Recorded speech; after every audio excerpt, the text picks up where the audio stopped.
I never meant to fall for her. She was my friend's mom, graceful, distant, untouchable. But the night she said, "One kiss, and you're mine," everything I thought I understood about love changed. I still remember the first time I saw her, not the way you remember a person, but the way you remember a moment that changes the air around you. It was a quiet afternoon, sunlight heavy and golden over the porch. I'd come to return a book to my friend, but he wasn't home yet. She answered the door instead, his mother. She had that kind of calm that fills a room before she even speaks. Her hair was loosely tied, a few strands escaping down her cheek. She wore a simple linen shirt, sleeves rolled to her elbows, and there was a faint scent of jasmine as the door opened wider. "Hi," she said, a small, easy smile touching her lips. "You must be one of Ryan's friends." I nodded, suddenly aware of my own heartbeat. "Yeah. I'm, Eli." She stepped aside, motioning me in. Her voice was smooth, unhurried, like she didn't need to raise it to be heard. Inside, the house was quiet, filled with that gentle hum that lives in places where time slows down, the ticking clock, the soft creak of wood. "Lemonade?" she asked, already reaching for a glass before I could answer. When she handed it to me, her fingers brushed mine. Not intentionally, but enough to make me forget what I was supposed to say. The glass was cool, her skin was warm. I remember that contrast vividly. She noticed, I think. Her smile lingered for half a second too long. "You look like someone who listens more than he talks," she said lightly, turning toward the kitchen window. "That's rare these days."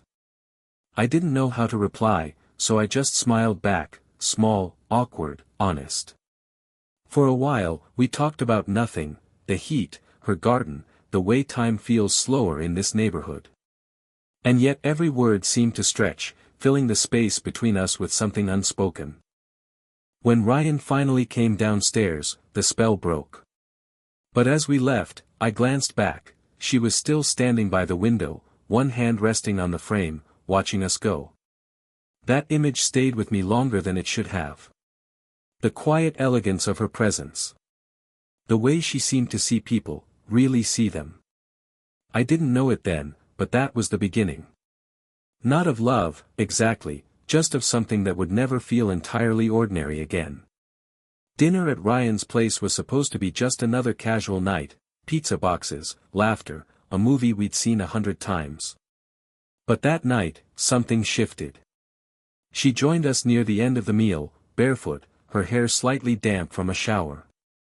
She moved with that quiet ease again, confident but never trying to be seen. And yet, it was impossible not to notice her. When Ryan left to take a call in the other room, it was just the two of us sitting there, me half leaning against the counter, her rinsing a glass under the dim kitchen light. "You boys never finish your food," she said with a soft laugh, shaking her head. I smiled. "That's because you make too much." She turned, eyebrow raised, playful. "You're saying it's my fault?" I shrugged, pretending to be casual, though my heart was doing that uneven rhythm again. "Maybe just a little." Her laugh came quiet but genuine, the kind of sound that makes you feel like you've said something right without trying too hard.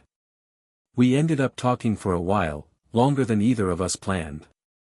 Not about anything deep at first, just small things, music she used to love, how the neighborhood had changed, the way summer nights used to feel when she was younger.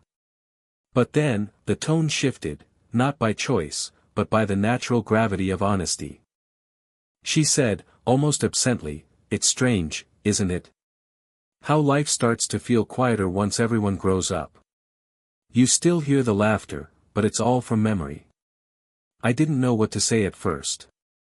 There was a tired kind of sadness in her voice, not heavy, just real. So I told her the truth. "I feel that too.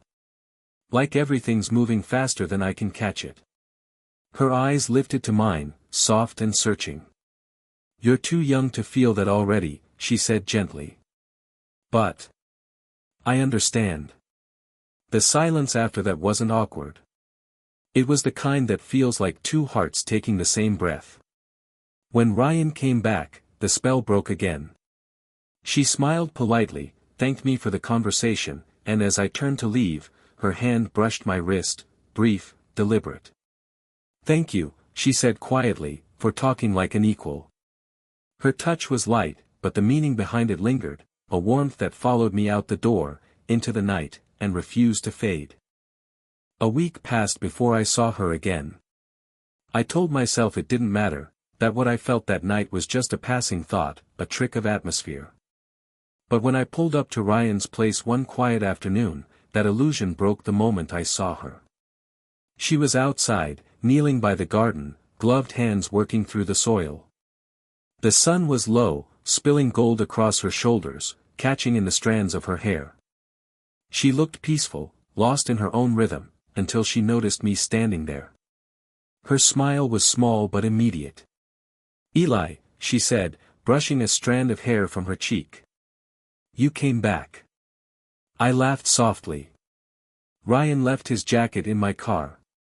Thought I'd drop it off." She stood, tugging off her gloves. "He's out for the afternoon. But you can leave it inside." I followed her through the yard, the scent of fresh earth and rosemary drifting in the air. Inside, the house was quiet again, that familiar stillness that somehow made every sound feel louder.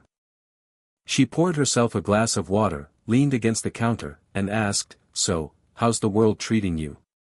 There was something in her tone, casual words, but eyes that looked deeper than the question. "Trying to figure things out," I admitted. "Work, purpose, the usual." She nodded, watching me for a moment. "You've got that look," she said softly. "Like you're standing on a bridge and can't see what's on the other side." The words surprised me, not because they were true, but because no one had ever said them out loud before. I met her gaze then, really met it. And that was when it happened, the glance that lasted too long. It wasn't bold or deliberate. Just, suspended. Like neither of us wanted to be the first to look away. The air between us felt different, thicker, charged with something we both pretended not to recognize. She broke it first, her smile turning gentle again. "You're nothing like the boys your age, are you?" Her voice was quiet, more observation than question. I tried to laugh it off, but my chest felt tight. Maybe I just grew up too fast. She tilted her head slightly, eyes tracing my face with something unreadable. "Or maybe," she said, "you just see the world a little clearer." And then she turned away, as if giving me space to breathe again. But even after I left, that moment followed me, her voice, her eyes, the sunlight across her skin. A glance that said everything neither of us dared to. It was one of those evenings when the world feels wrapped in gray, steady rain blurring the streets, trees bending softly under the wind. I hadn't planned to see her. I was just driving, thinking too much, when I realized my hands had turned the wheel toward her street. Ryan was out of town for the weekend. I told myself I'd just drop off a few things he'd left in my car, nothing more. When she opened the door, her expression shifted from surprise to something gentler. "You're soaked," she said, pulling the door wider. "Come in before you catch cold." The warmth of the house met me like a sigh, the faint scent of tea, of rain-soaked air, of her perfume lingering near the doorway. She handed me a towel, her fingers brushing mine, and for a second I forgot why I'd come. "I didn't mean to interrupt your evening," I said quietly. "You didn't." She smiled, then glanced toward the window. "It's the kind of night that likes company anyway." We sat near the window, the world outside fading into the rhythm of the rain. For a while, neither of us spoke. It was a comfortable silence, the kind that holds its own meaning. She finally said, almost to herself, "It's strange. The older the house gets, the quieter it becomes. Sometimes I think it's trying to tell me something." I turned to look at her. The candlelight flickered against her face, softening the tiredness in her eyes. "Do you ever get used to it?" I asked. Her lips curved, but not quite into a smile. "You learn to live with it. But no, you never get used to the quiet." I hesitated, then spoke without thinking. You don't seem like someone who should be alone. Her eyes lifted to mine, steady, unreadable. No one really plans to be, she said. Sometimes life just decides for you. The words hit deeper than I expected. I think she saw it, because her hand moved, slow, deliberate, resting gently over mine. Her skin was warm, her touch light but unshakably real. You're kind, she whispered. And you listen. That's rare. For a heartbeat, the world went still. The rain faded into a hush, every drop outside slowing to match the rhythm of our breathing. Neither of us moved away. There was no rush, no confession, only two people sitting close enough to feel the quiet pulse of something that neither dared to name. The rain hadn't stopped. Hours passed, but neither of us moved to end the evening. It felt like time had folded in on itself, just the two of us, suspended between what was right and what was real. The lights flickered once, twice, then went out completely. Only the sound of the storm remained, the soft percussion of rain against glass, the low murmur of thunder far away. She found a candle, lit it, and set it between us. Its flame painted her in amber, shadows tracing her collarbone, light catching the gold in her eyes. I'd never seen her look so still. So near. You should probably wait until the rain eases, she said softly. The roads will be bad. I nodded, though I wasn't thinking about the rain. I was thinking about how her voice seemed to wrap around the space between us. We talked, not about deep things this time, just fragments. Childhood memories. Dreams we never chased. What loneliness does to a person when it stays too long. Her laugh came quietly, but each time it did, I felt it somewhere deep in my chest. Then there was a silence, the kind that doesn't need to be filled. She was looking at me, eyes steady, thoughtful. You have no idea what you do to me, she said finally, her voice barely above a whisper. The words landed softly, but they changed everything. My breath caught. I didn't move, afraid even a shift might break whatever fragile thing existed between us. She leaned back slightly, exhaling. You make me remember what it feels like to be seen. Really seen. The candlelight flickered, and for a moment, she looked younger, not by age, but by spirit. Vulnerable, alive, unsure. I wanted to reach for her. To tell her I understood. But I didn't. My hand stayed still, clenched quietly in my lap. Then she smiled, slow, almost sad, and said the words I'll never forget, one kiss, and you're mine. There was no teasing in her voice, no flirtation. Just truth. A truth heavy with the weight of everything unsaid. Her gaze held mine, warm, steady, trembling at the edges. I didn't move. Neither did she. The storm filled the silence for us, steady and forgiving. When she finally looked away, it wasn't disappointment I saw. It was understanding. That night, nothing happened. But something did change, quietly, permanently, in both of us. After that night, everything between us changed, not in what we said, but in what we didn't. Days turned into weeks, and the silence grew. I didn't message her. She didn't call. But every quiet hour seemed to hold her presence, the echo of her voice, the memory of candlelight. I kept telling myself it was for the best. That what we almost let happen couldn't be allowed to exist outside that rain-soaked night. Still, every time I passed her street, I slowed down without meaning to. Every time I saw her name flash on a social post from Ryan, something in me stirred. Then, one afternoon, I saw her in town. She was standing outside a small bookstore, umbrella in hand, talking to the owner. She looked composed. Like nothing had ever trembled between us. When she noticed me, her expression softened, polite smile, careful eyes. Eli, she greeted, voice light, almost formal. How are you? I wanted to say I've missed you. But all that came out was, I'm good. You. She nodded. Good.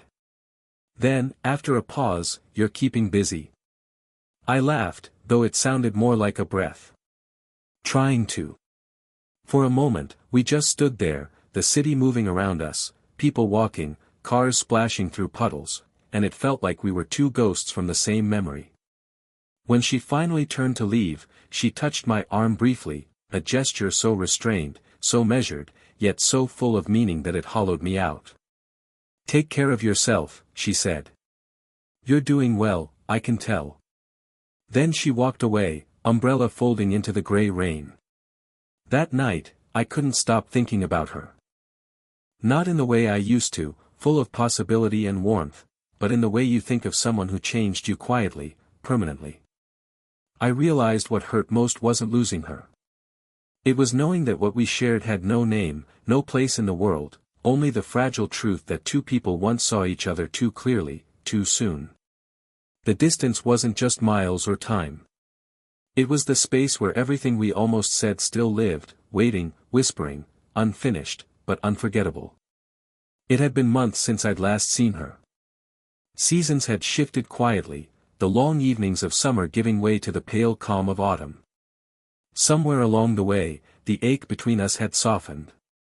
Not gone, but settled, like the echo of a song you can still hum long after it ends. I was leaving town soon. A new job, a new chapter.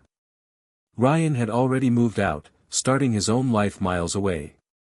I told myself I'd just stop by one last time to say goodbye to them both. But when I reached the house, only she was there. She opened the door with that same familiar grace, a look of pleasant surprise crossing her face. Eli, she said quietly, it's been a while. Yeah, I replied, trying to keep my voice steady. Thought I'd come say goodbye before I go. She nodded, motioning me inside. The house felt different now, emptier somehow, like it had learned how to hold silence without her fighting it. There were moving boxes in the corner, half-packed shelves. Starting over? I asked gently. She smiled faintly. Something like that. I think it's time. We sat by the window again, the same one where we'd once watched the rain. The sky outside was bright and calm, a quiet echo of what had been. We talked about everything that was safe, work, travel, how fast time moves when you stop paying attention. But beneath it all, there was an understanding neither of us had to name. At one point, she reached forward, brushing a bit of lint from my shirt. Her hand lingered a moment longer than necessary, fingertips tracing lightly across the fabric before falling away. I'm proud of you, she said softly. You've grown into someone who knows how to listen to the world. I swallowed the words I wanted to say, that she'd been the reason I'd learned to listen at all. Instead, I smiled. You'll always be a part of who I am. Her eyes met mine, warm, steady, shining with something that looked like peace. When I finally stood to leave, she followed me to the door. No tears, no long looks back, just a quiet stillness between two people who had already said everything that mattered without speaking. As I walked toward my car, I glanced back once. She stood in the doorway, framed by the soft light of late afternoon. And in that moment, I heard her voice again in my mind, gentle, certain, one kiss, and you're mine. Only this time, it didn't sound like a promise. It sounded like goodbye. If this story found its way into your heart, if you've ever felt a connection you couldn't explain, don't forget to like this video and subscribe for more stories like this one. Your comments mean more than you know. Tell me, what moment stayed with you the most? Until next time, hold on to the quiet things. The glances, the silences, the goodbyes that still echo.